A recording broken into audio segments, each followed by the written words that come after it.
Three absolutes in life: death, taxes, and episodes of the Santa Claus universe involve an antagonist wanting the Santa mantle with the wrong intentions. Will it work here?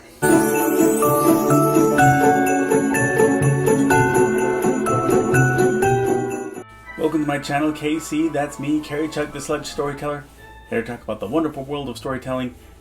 It's the holiday season, and Disney Plus, once again, they continue to tell the story of Scott Calvin in the Santa Clauses. We're 4 episodes into the season 2, and I decided to step in with reviews at the point where most people, at least in the US, are getting into the Christmas spirit after Thanksgiving. And while everyone expects variety in a series, the TV show runners here, they stopped into the realm a little bit in the bizarre.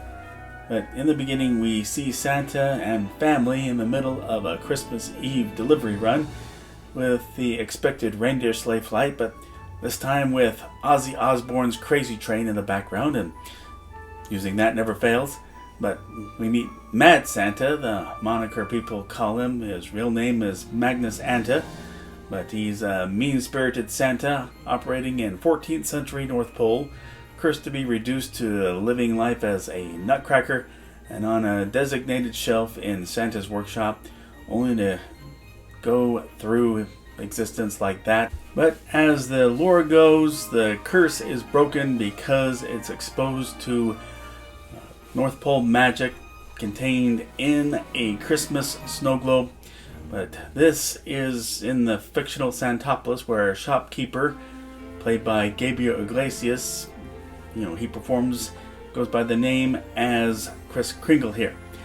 But we have the same North Pole gang set there with lead elf Betty and husband advisor elf Noel. And we get reminded that Santa's daughter Sandra had been given animal whisperer powers in the previous season. And we know this because we literally hear the reindeer talk to her. But her dad assigns her to the reindeer detail for that reason. And with that comes the struggle to reconcile herself to these powers, which leads her to meet with the North Pole witch La Befana, who helps her develop her powers to the point where she develops telekinesis. But back to Mad Santa, or Magnus Anta in Santopolis. He has broken out, but he has a sidekick elf, Olga, seemingly in the same spirit as Krampus, just more kid-friendly. And of course, the immediate design to engineer a takeover of the North Pole ensues. Santa, Scott Calvin, deals with trying to groom his son Cal to become his successor. And Cal deals with the difficulties of the learning curve and struggling with whether he really wants to do it. But the inner conflict will bring much of the story's main conflict. The series has some fun with the cameos of some of the legendary figures previously seen in the Santa Claus universe. Too bad the late Art LaFleur can't be one of them as the Tooth Fairy. He was my favorite. But thus far, the Easter Bunny and Sandman are the most involved, and we do get to see a confrontation between Scott Calvin and the Mad Santa. Hopefully a good foreshadowing of a well-done final showdown. Doubtful it will feel Lord of the Ringsy.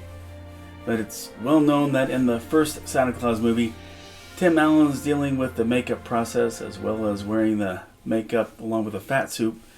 It was nothing short of an ordeal for him. And here it feels like the makeup department is cutting him a break to the point where you can readily recognize him in the Santa makeup. And the tradition continues where Tim gets spared completely from wearing the Santa getup in episode 4. But again, this is another Santa coup in the Santa Claus universe. But this does feel like a fresh new spin on that plot device, so I'm actually feeling more enthused about what we're getting here than last season. So if you haven't tapped into this on your Disney Plus, I recommend it. Thanks for watching. Agree, disagree, something I left out, please let me know in the comments section. If you like this video, please click like. If you like this channel, please click subscribe or follow me on Instagram or X, formerly Twitter. But the link to order Sledge number 1 and 2 is listed in the description below, where you can order Sledge number 1 on Kindle. In any case, you can order it on digital or paper format. Still working on Sledge number 3 for it to be a strong ending to the 3-part miniseries. I'm keeping in touch with Tiago, and hopefully he'll have something new for me soon. I know he's working on it, and hope to continue with more stories as we go. And I've got a lot of script written. But let's all look for civility amid all bad news out there about social and political strife. Let's not hate, and let's find friends wherever we go. Everyone be safe, and God bless.